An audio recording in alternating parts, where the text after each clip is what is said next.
y estamos avanzando en el estudio de nuestras doctrinas como parte de la gran familia de las Asambleas de Dios. Y hoy estaremos tocando el tema de las ordenanzas. ¿Qué es eso? Las ordenanzas son aquellos mandatos que el Señor Jesús estableció. Para decirlo de una manera de repente más familiar a algunos, vamos a hablar de nuestros sacramentos. La religión tradicional habla de 7, nosotros hablamos de 2 y la razón es porque estamos ceñidos a lo que dice la Biblia, la palabra de Dios. Y esta doctrina dice de la siguiente manera: creemos en el bautismo en agua por inmersión y la cena del Señor como ordenanzas de Cristo. Eso es lo que creemos, en el bautismo en agua por inmersión y la cena del Señor como ordenanzas de Cristo. Y bueno, para desarrollar este tema hoy nos acompaña un hombre de Dios, el pastor de los matrimonios de nuestra iglesia, Matrimonios Saludables, que junto a la pastora Elizabeth desarrollan un lindo trabajo. Hola Sergio, buenas noches, bendiciones. Buenas noches, amado pastor, Dios lo bendiga y lo guarde. Gracias por este hermoso privilegio de poder estar aquí compartiendo la enseñanza y aprovechamos para saludar a todos nuestros estudiantes de membresía, que ellos también están viendo en este momento nuestra transmisión. Lo más seguro es que ellos podrían enseñar perfectamente esta clase porque estos temas se ven ahí y son parte de lo que se enseña en la escuela de membresía. A propósito, si no has hecho las escuelas, bueno, ya por este año no podrás, pero el año que viene, colócatelo como una meta, terminar las escuelas. Y creo que tendríamos que empezar haciendo una pregunta a los hermanos y es: ¿qué entiendes como una ordenanza? Porque vamos a hablar de ordenanzas, pero ¿qué será una ordenanza, Sergio? Para ti, ¿qué es una ordenanza? Una ordenanza es una orden que hay que cumplir, es un mandato que no podemos decir no, sino que hay que simplemente, como cuando en el ejército le dicen dan la orden, hay que decir, señor, sí, señor. Eso es como un mandato, ¿no? Algunos diccionarios lo definen como una regla, un mandato a cumplir. Y pues todos, querrámoslo o no, tenemos mandatos, aunque hoy en día con tanta anarquía la gente no quiere obedecer reglas ni mandatos, pero donde quiera que vayamos hay normas en el ejército, como lo dices, en el colegio, en la universidad, en el trabajo. Y pues el Señor Jesús estableció 2 ordenanzas, no son 2 sugerencias, sino 2 ordenanzas. Y esas ordenanzas pues tienen que ver con símbolos visibles, algo que es muy visible, muy notorio, que tiene que ver con nuestro seguimiento pues del Señor Jesucristo. Sergio, aunque ya lo hemos mencionado, pero menciónanos de manera específica cuáles son esas 2 ordenanzas. Pues las dos ordenanzas en las cuales creemos es el bautismo en agua por inmersión y la cena del Señor.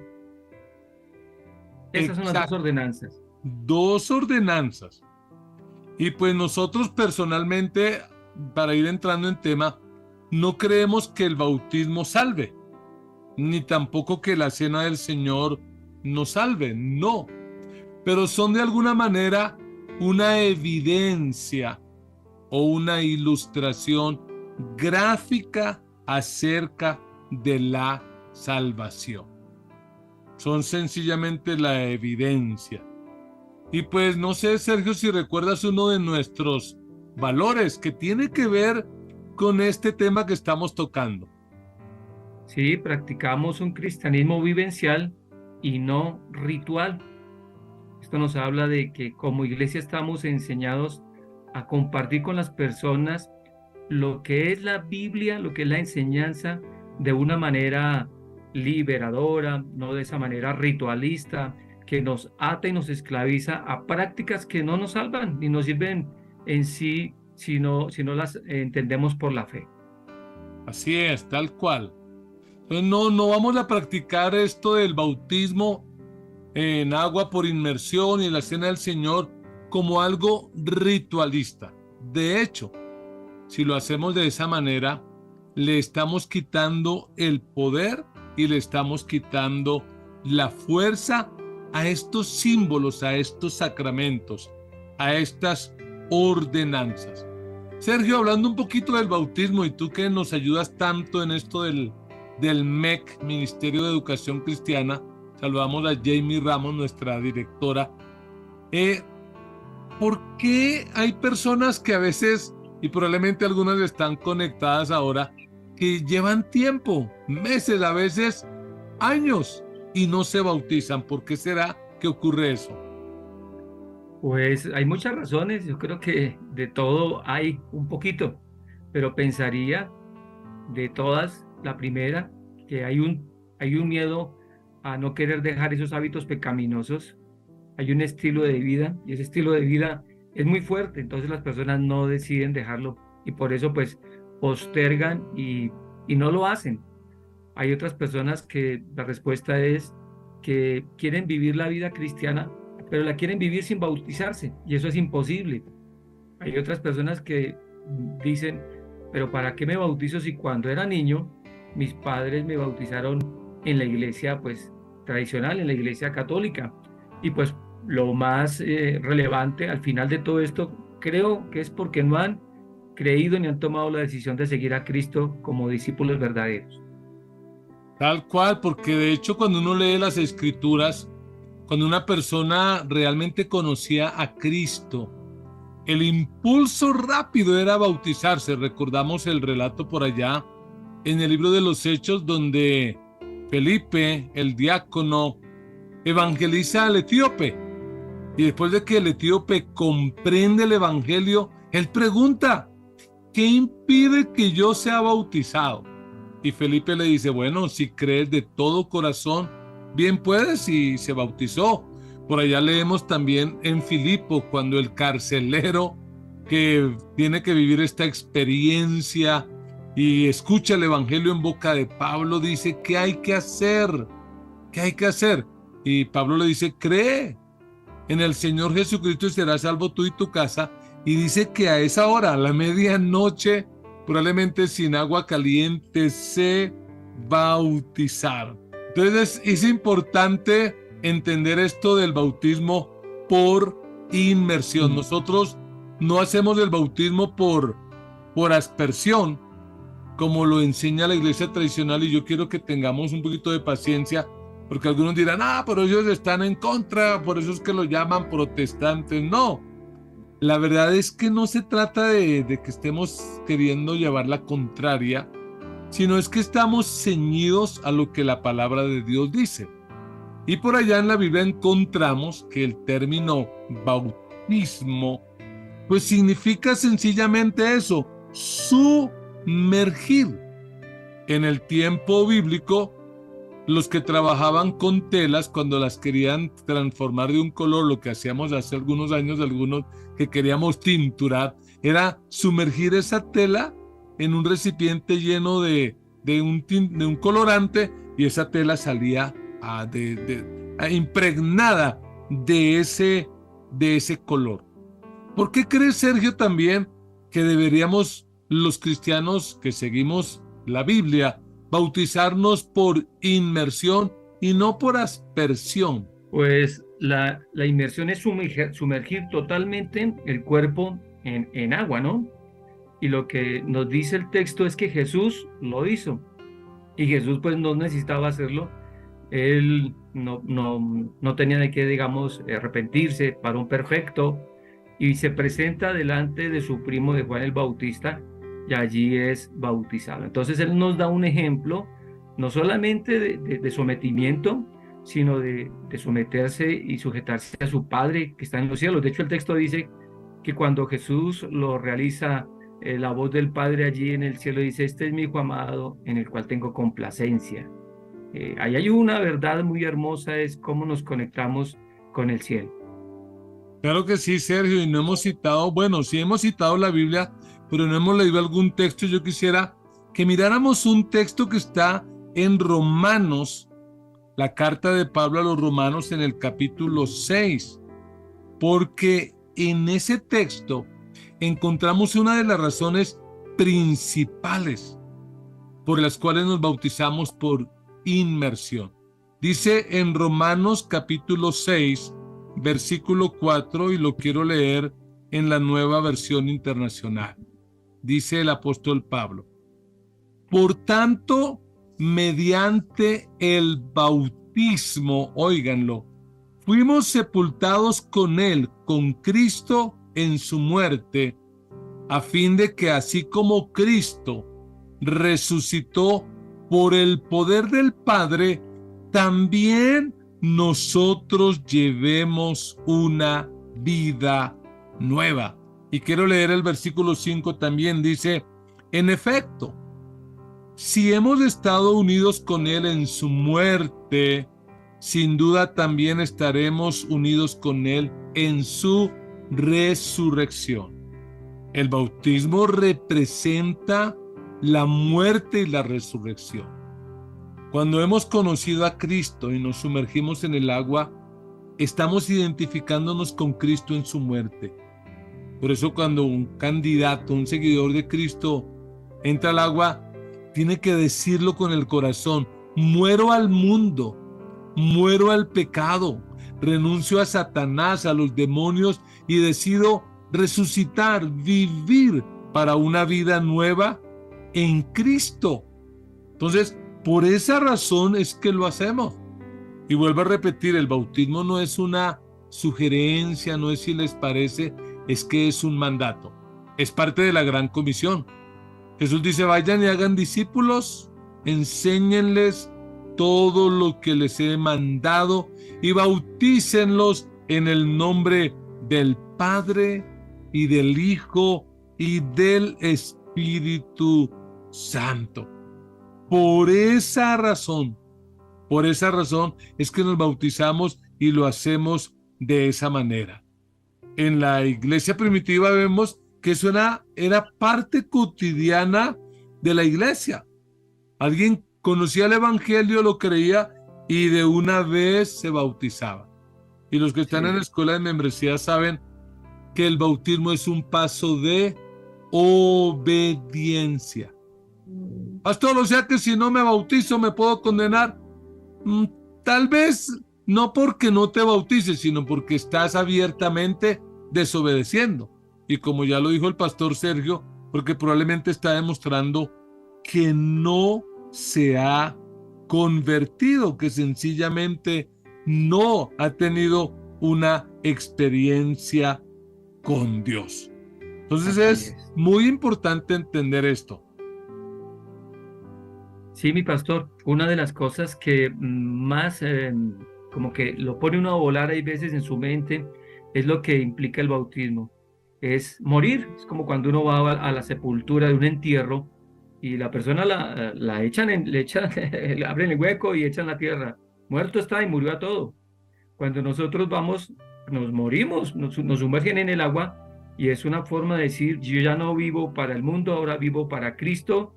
Y así como Cristo resucitó al tercer día, yo lo veo de esa forma, salimos nosotros del agua, pero salimos empoderados para decir: ahora vivo para Cristo.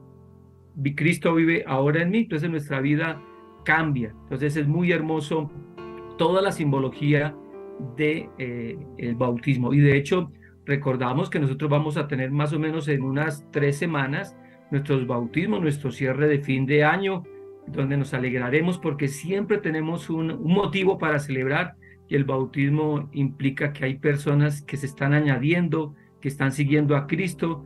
Y lo más hermoso, cuando estamos allí con los demás pastores, les preguntamos: ¿cómo te sientes? Ellos dicen: me siento feliz, es el mejor día de mi vida. Algunos lloran sienten la presencia del Espíritu Santo, porque también eso es hermoso y es un tiempo muy espectacular. Así que yo quiero animar a todos aquellos que han dudado, que no saben, que están esperando de pronto que alguien les anime, hasta de pronto hasta que el mismo Señor les hable, pero toma tú la iniciativa, inscríbete en nuestras escuelas y bautízate. Es una gran decisión y una gran bendición para tu vida.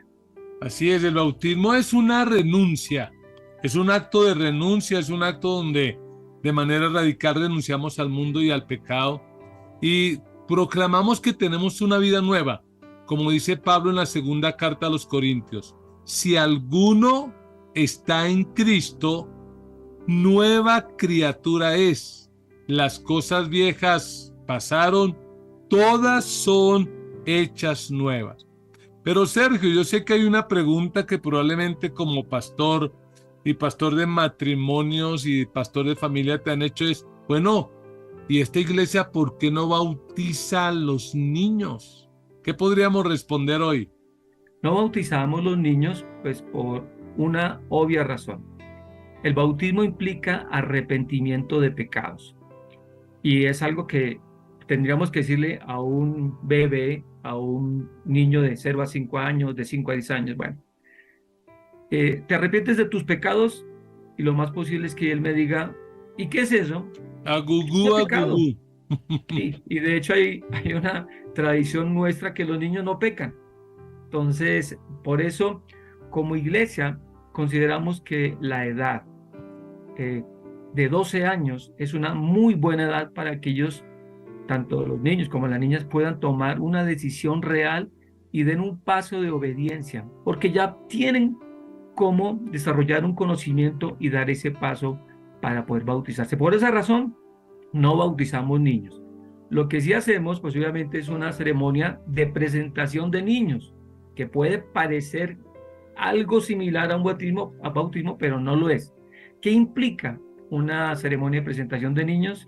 Pues básicamente lo que hacemos nosotros los pastores es llamar a los papás. Vengan por favor aquí, les explicamos a través del texto bíblico el trasfondo de lo que realmente dice la Biblia, que había que presentar los niños, pero también les hablamos de que es más la responsabilidad para los padres que para los hijos. Los padres tienen que encaminar a sus hijos hacia principios, valores cristianos y acompañarlos en su propia decisión de fe de seguir a Cristo. Uno como papá no puede esperar que su hijo crea en lo que uno cree, sino que ellos deben enamorarse de Cristo y ahí está la labor. Así que en una presentación de niños no bautizamos porque no lo hacemos, ya lo explicamos por qué, y los papás son los que realmente terminan asumiendo la responsabilidad. Esa es una responsabilidad de los padres. Por esa razón, mi pastor. Muy claro, muy claro. Cuando alguien presenta a los niños es la responsabilidad del compromiso de los padres. Pero cuando alguien se bautiza, el bautismo tiene que ser de manera consciente, de manera personal, un compromiso. Nadie se puede bautizar por mí ni obligarme a mí a bautizarme. Entonces, realmente el bautismo implica tener conciencia. Por eso, en nuestra iglesia tenemos una costumbre y es que la edad promedio son 12 años. A veces hacemos excepciones porque vemos unos adolescentes muy comprometidos, pero es como el tipo promedio. Pero bueno, el tiempo está avanzando, Sergio, ya está tarde en la noche, así que tenemos que desarrollar la segunda ordenanza y es la cena del Señor. La cena del Señor. ¿Qué tal si leemos primero a los Corintios 11, 23 al 26, Sergio? Si tienes por allí el texto. Porque de hecho cuando Pablo escribe esta carta, se la escribe a los Corintios, en muchas cosas los alaba, pero en esto de la cena del Señor no los alaba, porque parece que habían convertido la cena del Señor en un motivo de desorden, de discriminación, de estratificación y hasta de exclusión. Entonces, en lugar de ser bendición, pues era un problema. ¿Qué dice ese texto, Sergio? El texto dice: yo recibí del Señor lo mismo que les transmití a ustedes, que el Señor Jesús, la noche en que fue traicionado, tomó pan y después de dar gracias lo partió y dijo: este pan es mi cuerpo que por ustedes es entregado. Hagan esto en memoria de mí. De la misma manera, después de cenar, tomó la copa y dijo: esta copa es el nuevo pacto en mi sangre. Hagan esto cada vez que beban de ella, en memoria de mí. Porque cada vez que comen este pan y beben de esta copa, proclaman la muerte del Señor hasta que Él venga. Qué texto tan poderoso y tan hermoso, porque también nos está hablando de todo lo que el Señor quería establecer en sus discípulos. Era con los discípulos que Él se relacionaba. Les dijo: bueno, muchachos, hay que trabajar, y el apóstol Pablo nos lo está afirmando. Él dice que el texto nos dice: en memoria de mí. Y nosotros como cristianos debemos entender que la cena del Señor es una proclamación no solamente de la muerte, es una ceremonia donde recordamos lo que Jesús hizo por nosotros, pero también es una proclamación de vida eterna, de su pronto regreso, y es algo que debe permanecer firmes.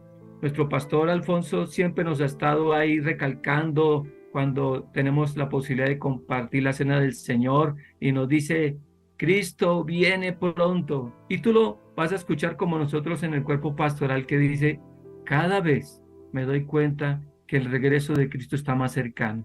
Y esto debe ser un motivo de alegría. Y al tomar de la cena del Señor, pues estamos proclamando el pronto regreso del Señor.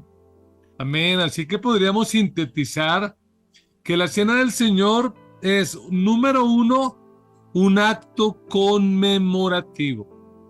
Porque Jesús dijo: háganla en memoria de mí. Número dos, es una profecía. Cada vez que tomamos la cena del Señor estamos profetizando el inminente regreso de Cristo a la tierra. Número tres, es un mandato. Jesús no dice: miren a ver, no dice: háganlo. Háganlo en memoria de mí.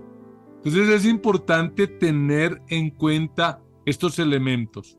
Realmente, cuando tomamos la cena del Señor, debemos tener en cuenta el valor y la importancia, la trascendencia. De hecho, por allá Pablo dice que tengan cuidado. No sé si recuerdas, Sergio, pero dice que antes de tomar la cena del Señor, ¿qué tenían que hacer los cristianos y por qué tenían que hacerlo? Pues el apóstol Pablo nos dice: examínense. Y pues examinarse, a mí se me viene a la mente, es cuando usted se va a presentar una prueba y usted se prepara para el examen. Usted tiene que estudiar para que cuando llegue el día saque 5. Entonces tenemos que tomar ese tiempo para mirar qué está ocurriendo con nuestra vida, qué cosas nos están afectando.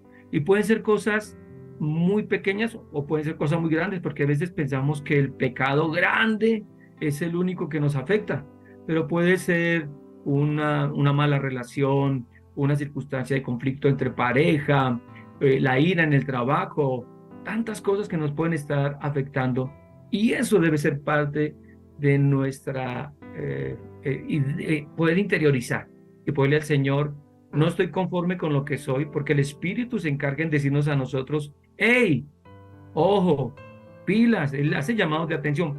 Él prende el semáforo en rojo y dice: ojo, tenga cuidado. Pero muchas veces nosotros creemos que el semáforo está en verde y pasamos derecho. Entonces necesitamos, mi pastor, como la Escritura nos dice a través del apóstol Pablo: examínense antes de. Y yo quiero preguntarte, amado pastor, ¿qué hace una persona cuando va a tomar la cena el domingo? Porque muchas veces vemos que llega sobre la hora del culto, cuando la compartimos.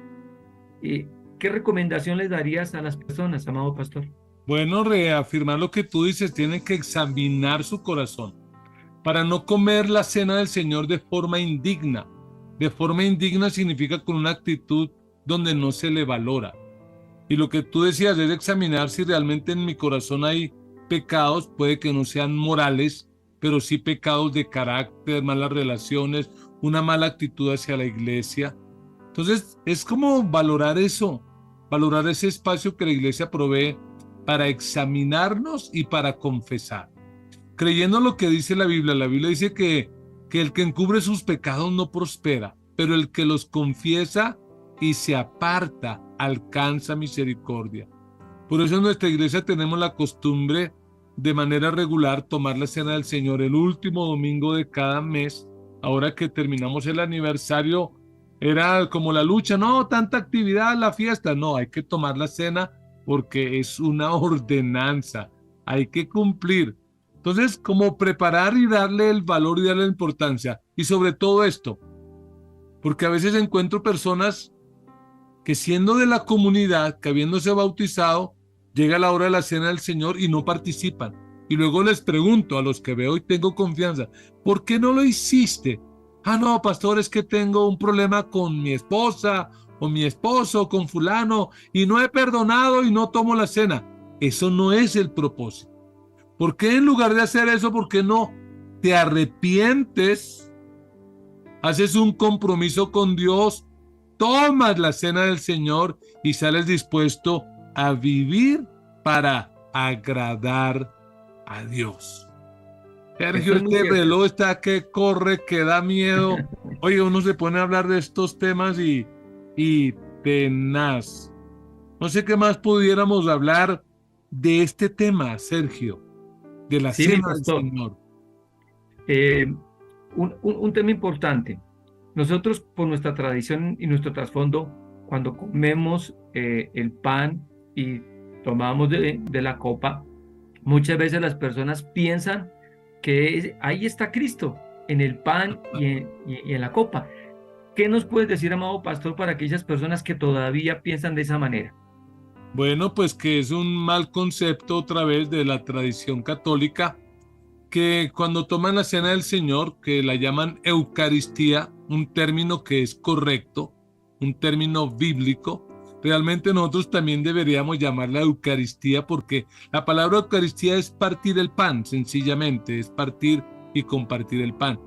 Ellos creen en algo que se conoce como la transubstanciación, que consiste en creer que cuando el sacerdote eleva el cáliz y la hostia, se convierte automáticamente en el cuerpo y la sangre de Cristo. No es así. No es así. Nosotros creemos no en la transubstanciación, sino en la conmemoración, porque el término bíblico es anamnesis. Perdonen utilizar estos términos tan complejos, pero anamnesis es en memoria de. Entonces yo no creo jamás que ese pan se vuelva el cuerpo de Cristo. No, eso sigue siendo pan. Y el jugo de la uva sigue siendo jugo de uva. Pero son símbolos. Símbolos del cuerpo y la sangre de Cristo. Esto que tengo en mi mano es el anillo de matrimonio. Este no es mi matrimonio. Mi matrimonio es más que esto. Pero esto de alguna manera me recuerda que estoy casado. Obvio, no necesito esto, pero es más o menos así. Son símbolos.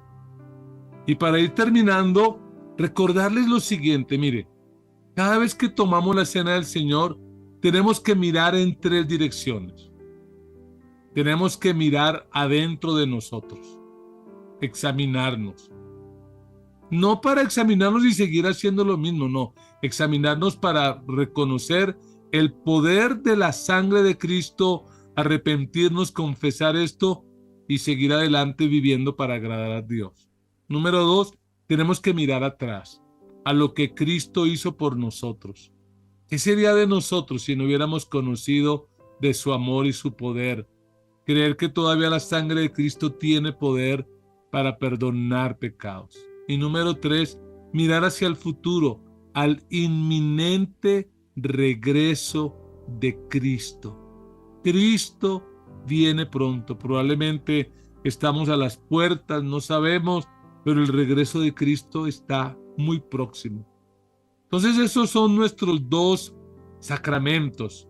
Y yo quisiera animar al que no se ha bautizado porque dice, no, es que a mí todavía me da mal genio, yo todavía soy tentado. Mire, el bautismo no es el último paso, es el primer paso. Si usted espera ser perfecto para bautizarse, malas noticias, nunca se va a bautizar. Bautícese y empiece a discipularse y a crecer. y la cena del Señor, algo que tenemos que hacer permanentemente. ¿Qué tal, Sergio, si oramos y le pedimos al Señor que bendiga a aquellas personas que probablemente hoy no se han bautizado y tienen miles de excusas? ¿Qué tal si oras para que el Señor toque el corazón de ellos y les ayude? Y a la vez oras por aquellos que ya se bautizaron, ya son miembros de la iglesia, pero llevan tiempo que no toman la cena del Señor o la toman con una actitud indigna. Claro que sí, preparémonos entonces todos y vamos a orar para que el Señor haga la obra en cada persona y puedan tomar la mejor decisión. Padre, en esta noche oramos en el nombre de Jesús y colocamos delante de ti a todos y cada una de las personas que aún no han dado el paso de obediencia y ese paso de amor y de fe. Hoy te ruego que tú los toques, que les hables allí a la mente y ellos puedan sentir ese llamado tuyo, que no pueden seguir, Señor, llamándose cristianos, si lo podemos llamar de esa manera, si no se han bautizado, si no han tomado esa decisión de acercarse a ti y ser discípulos. Algo que caracterizó a los discípulos de la iglesia primitiva es que sin demora se bautizaban y hacían parte, Señor, de tu pueblo, de tu ejército, predicaban tu palabra, pero lo hacían porque veían, Señor, en ti a su Salvador, veían a Dios. Hoy te pido, Señor, que cada uno de ellos pueda dar este paso, sabiendo que hay una gran responsabilidad. Cristo ya lo hizo todo. Nosotros hoy, como iglesia, queremos facilitar el camino para aquellas personas que aún no han tomado la decisión, a través de nuestras escuelas, a través de nuestro liderazgo, a través de los grupos. Son muchos, Señor, los canales para los cuales las personas pueden preguntar y con el mayor de los gustos estamos para bendecirlos en tu nombre. También oramos, Señor, por aquellas personas que de una u otra manera, al practicar de la ceremonia, de la celebración, de la cena del Señor, por alguna razón se han ido acostumbrando a no tomarla. Es posible, amado Padre, que tengan dificultades con alguna área de su vida, en su área moral, en su área sexual, en su área, en el carácter. Pueden ser muchas, Señor, pero tú eres el único que los puedes allí a ellos guiar para que no caigan en la trampa del enemigo, que por no tomar la cena del Señor se aparten de celebrar la ceremonia del pacto de tu sangre, esa sangre que nos limpia, esa sangre, Señor, que a través de ella, de nuestro Señor Jesucristo, tú no nos miras como somos realmente, sino que la sangre nos cubre. Señor, ayúdalos para que ninguna persona pase uno de los días en los cuales celebramos nuestra cena del Señor sin tomarla. En el nombre de Jesús, te rogamos a ti, Padre, que los ayudes y les des, Señor, la seguridad de la salvación, la seguridad del perdón, y llévalos a que haya confesión de pecados, porque si confesamos nuestros pecados, tú eres fiel y justo para perdonarnos. Y esa es la buena noticia, que tenemos un Dios de amor, un Dios que espera que abramos nuestra boca y que confesemos nuestra maldad y nuestros pecados para ser perdonados. Gracias, Señor, por lo que tú nos das en esta noche como bendición a toda nuestra hermosa iglesia. Gracias. Amén, amén, Sergio. Antes de que terminemos y que te vayas, te desconectes, Sergio, compártenos esa frase de cierre tan bonita y pues el crédito es para ti, que tú construiste para esta enseñanza. Claro que sí, mi amado pastor. Y la frase de cierre es: quien ama a Cristo, sus ordenanzas obedece y con fidelidad espera hasta que Él regrese. Qué buena frase. Quien ama a Cristo, sus ordenanzas obedece y con fidelidad espera hasta que Él regrese.